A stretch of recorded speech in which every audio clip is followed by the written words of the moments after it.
ang trabaho ni router is to connect your network to the internet. Or vice versa, connect the internet to your network.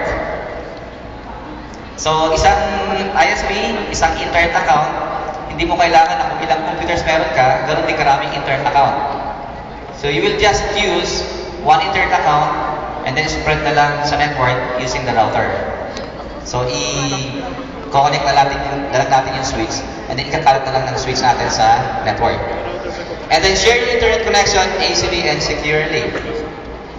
Assign an IP address using the DHCP. Interconnect physical networks using static and dynamic routing function. Okay.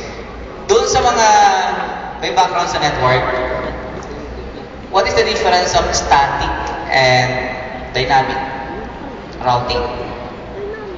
Anyone? Oh, doon sa mga graduating students, what is the difference of static and dynamic? Sino nakakaalam? Taas ang kamay. May nagbubuklat pa ng libro? Wala ba? Okay, paki-google. May computer ba? Alright.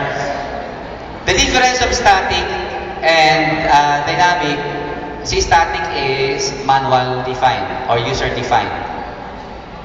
Okay, pakisulat, baka mamaya tanungin kayo ni ma'am. Or bukas, baka may sa klase ninyo biglang magpa-quiz. Static is manual settings or user-defined, while the dynamic is automatic. So, pag sinabi natin automatic, your computer, mapa-laptop man yan or desktop, will get IP address from the router. So, siya magbibigay ng IP address. Okay. So, para magkaroon ng idea yung iba, so ganito yan.